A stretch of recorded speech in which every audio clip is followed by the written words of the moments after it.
Welcome to the Covert Narcissism Podcast. I'm your host, Renee Swanson.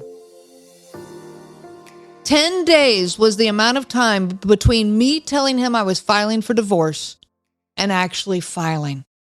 The papers were all ready when I told him. I told him on Saturday and planned to file on that Monday. Had the appointment all set up. But he asked if I could give him 1 week. Why?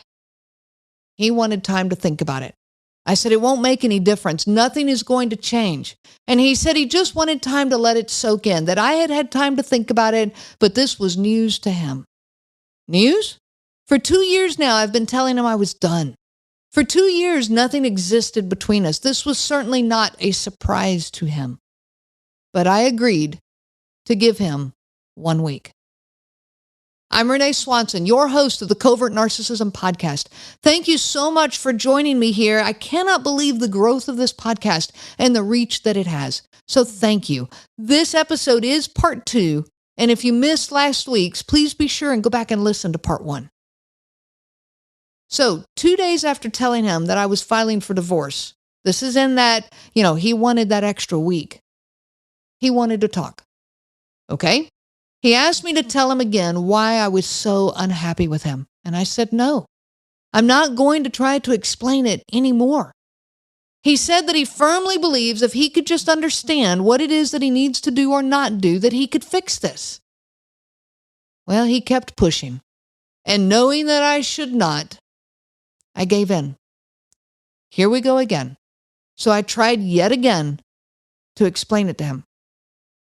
I said to him, I strongly feel that you do not communicate with compassion. You do not recognize how much you hurt other people's feelings. When we try to express to you how much you've hurt us, you barely acknowledge it. You don't apologize for anything, and then you tell us everything is our fault.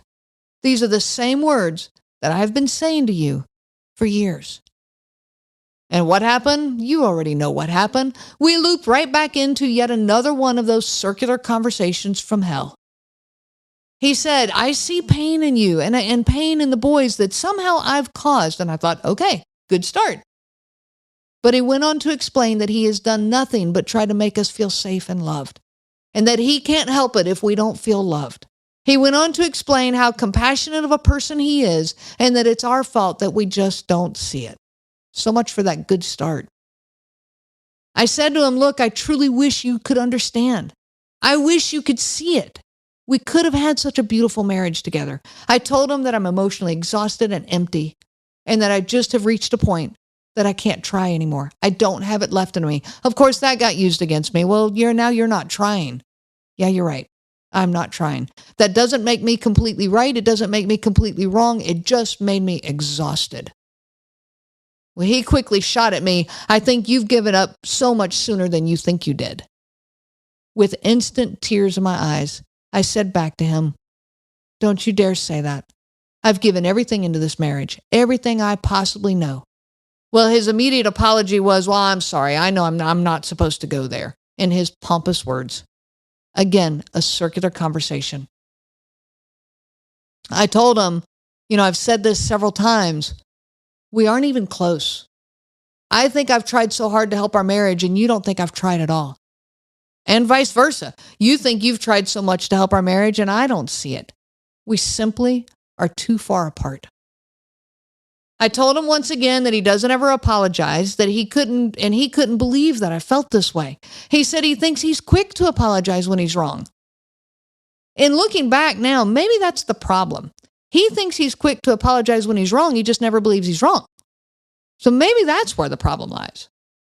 He asked for an example, and so I told him about once when I was talking to him about spending too much time on his games and electronics, and instead of apologizing or validating my feelings in any way, he snapped back at me and said, well, you lay on the couch and stretch.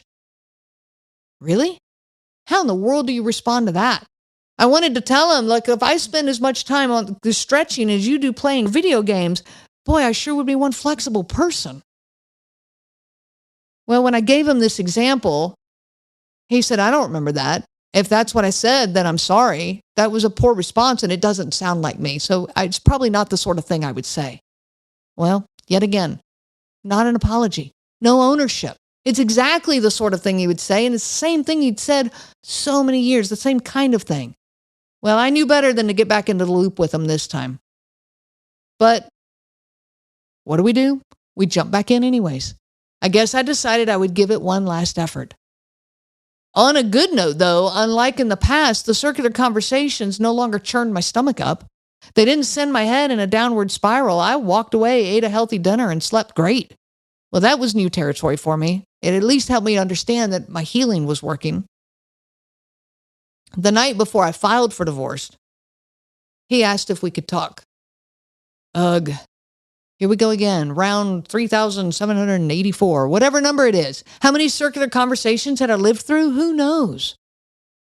He started by telling me, I don't want to interfere with your plans, that when you're ready to file, that you just should. I said, okay. Then he went on to tell me that he can't believe this is where our marriage was going to end. 20 years. He said, I can't believe that I'm only going to make it 20 years when my dad made it 23. What? He was sitting here telling me he can't believe that this means he's worse than his dad. He actually said this to me. I could not believe my ears.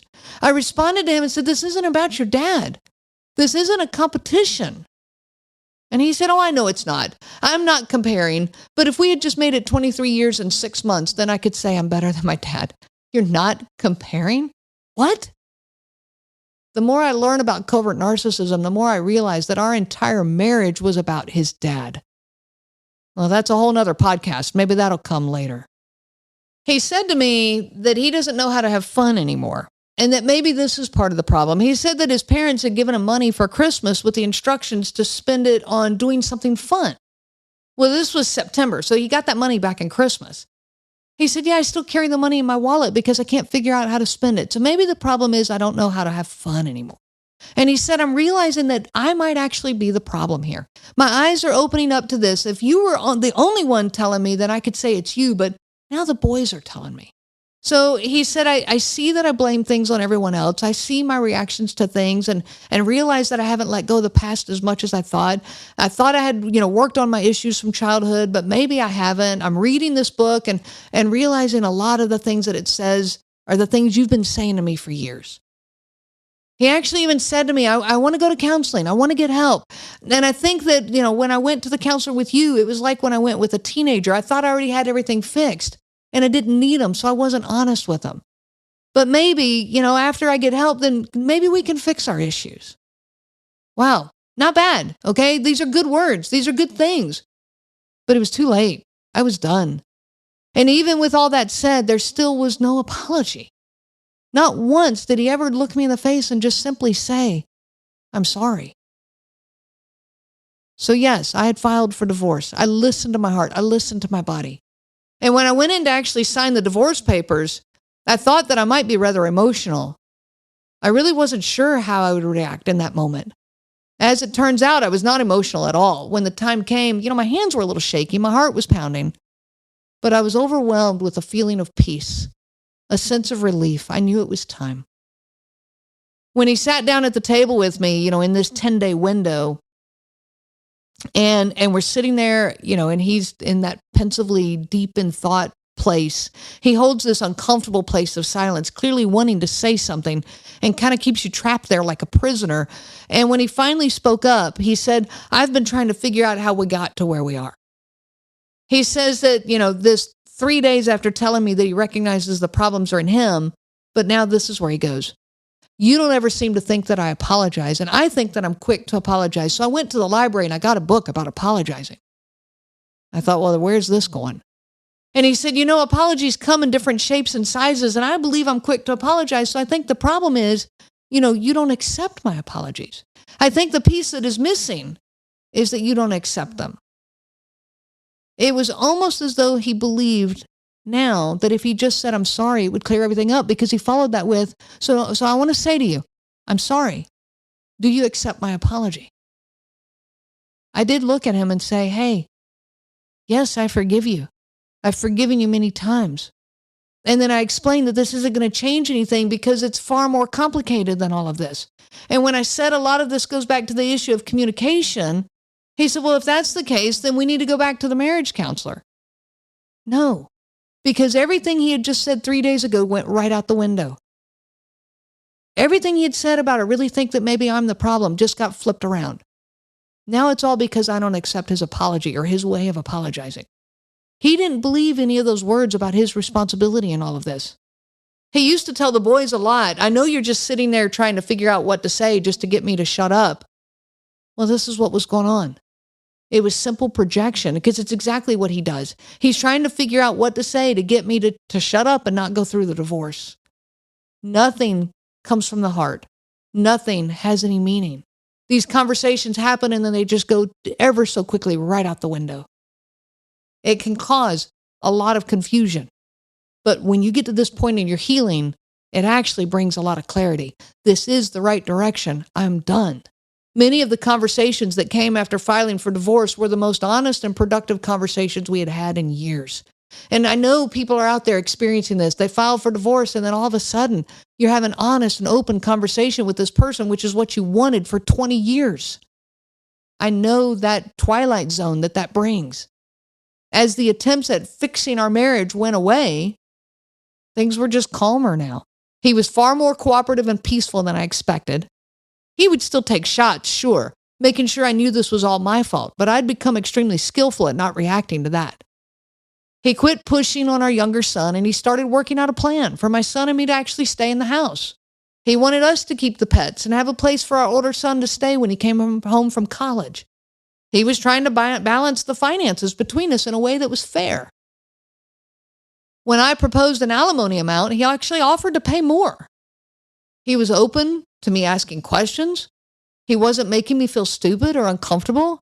He seemed to really want what was best for me and our boys. Confusing? Not really. This was the man that I fell in love with. This is the man I married. I haven't seen him in years. It was refreshing to know that there was something there that was valid and promising. I didn't marry a monster. I married a person. Did I want to take him back? No. While it was refreshing to see all of this, it did not make me want to take him back. I couldn't. He was simply too painful to live with. Now he had a project, a mission to work on. The mission was to make the divorce be peaceful, and he was good at projects. I didn't have any issues with that. But he simply was not capable of caring for the emotional needs of another person. I could never go back. When you decide that you are done, be done. They will try every approach they know to convince you to stay. Don't react. Remember all the frustrations, all the tears, all the harsh words, all the blame. A well-written speech does not erase all of that and fix them for the future. If you're having trouble holding your ground about leaving, start journaling. Write down the things that you can remember about how you've been treated, about how your kids have been treated. And anytime you start to question, go back and read your own words. This should erase any doubt you have. When you are done, be done. Anything short of this means you aren't really done. So my divorce, I went and filed. It was time. The rest of this podcast is something that I wrote 2 days after my divorce was final. These are my words back then. Our court date was 2 days ago, and it's over. This was a day that I thought would never actually get here. I've known for years it was coming. The verbal and emotional abuse were never going to stop. The psychological games were only getting worse. Leaving was my only option. As the day was approaching, I wondered how I would feel. Will I cry? Will I be happy? What will I say? What will it be like? How will it go? He moved out 9 days before our court date. I was so relieved to have him gone. I spent a week cleaning my home like never before. The house is so much fresher. The air is cleaner. I've now been sleeping better, eating better, and am genuinely happier. But in the back of my mind, our court date was still looming. The day before court, everything hit me like a truck. I was at work in the middle of the afternoon. I'd been feeling great, and the divorce was not even on my mind. Out of nowhere, I was all of a sudden completely overwhelmed with stress and anxiety. My heart started racing, my hands started shaking, and I instantly started running a fever. It's the strangest thing I'd ever experienced. I actually thought to myself, so this is what it feels like to have a nervous breakdown. A million thoughts ran through my mind. Can I go through with this? Am I strong enough? What if I pass out? Is this actually going to kill me? As the day went on, my mind started replaying everything from the last 21 years of my life. I was powerless to stop it. I saw all the pain, all the abuse, all the good times, all the bad times, the abusive way he treated our kids, my helplessness and hopelessness. I truly thought I was having a complete breakdown. Sleep that night was not possible. My mind would not rest. By now, I knew that my body was collapsing from the stress. My neck burned with fever, my throat was killing me, and my head was super foggy. I had to get this over with, or it was going to kill me. Thankfully, our court time was early the next morning. My husband was there when I arrived. We instantly put on that front that we had been living for so long. The front we always showed the world that said we got along great. It was like we were old friends and had no problems. I knew this lie well and simply could not live it any longer. As I stood in front of the judge, my heart pounded in my chest. I answered my attorney's questions, barely hearing them at all. It was quick, and then it was over. Within 5 minutes, we were divorced. Just like that. No fanfare, no strike of the gavel, no announcement, just the signature of one man. And I was now free. Free to do what I wanted, free to be me. So I went home, to my home. Too exhausted to be happy, too sick to celebrate, too sad to breathe, too empty to find me. I simply went home. I was in the biggest fog of my life. I wondered if my head would ever work right again. Will my heart ever recover? I felt about as sick as I ever have. I simply had to give myself some genuine love and attention. I called a very dear friend of mine and I asked her to go to lunch with me. She knew everything that was going on, but we didn't talk about the divorce. We just talked about life. We sat outside in the beautiful sunshine and simply enjoyed our friendship. It was so refreshing. Over the next 2 days, I focused on my own healing. I enjoyed coffee with my girlfriends as much as peaceful bubble baths at night alone. I prayed and meditated throughout my day. I read daily inspirational passages. I chatted with old friends, watched old TV shows, and listened to old music. I did things that were good for my soul. My body, mind, and heart have responded so well to the extra love. The sickness is disappearing almost as quickly as it hit. Every day I seem to be waking up more clear-headed than the day before. Today, the day I wrote this, I wrote, today is the clearest my head has been in months, maybe years. I'm so eager to continue this journey now. This little taste of clearness has made me so hungry for it. I want to live the rest of my days focused on whatever is healthy and peaceful. I still have a long ways to go in the journey of healing, but I do feel that I'm off to a great start. I will take this in baby steps. I feel motivation returning and eagerness to enjoy life again. I now begin the journey of the rest of my life. Those were my words 2 days after divorce was final. I am so sorry for where you find yourself. This is not a path that you planned or ever imagined would come your way. It's not what you signed up for. It isn't what you wanted for yourself or your kids. But please continue to reach out for help. Find support. There are many support groups out there, and there are many people who've traveled this road ahead of you. There is life after narcissism. Take it one step at a time. Brighter days are ahead. No matter where you are in this process, I desire to walk the journey with you. We may all go through it differently, sure, but we all need support by our side. I had people I could lean on every step of the way. I feel blessed by that. I will be that support for anyone who needs a shoulder to lean on, an ear to listen, or a reassuring voice that you are not crazy. There is life after narcissism, and if I can do this, so can you. I wish you so much peace on your journey of healing. You have been listening to the Covert Narcissism Podcast with your host, Renee Swanson. Be sure to check out our website at www.covertnarcissism.com. There you will find many resources just for you to help you on this journey.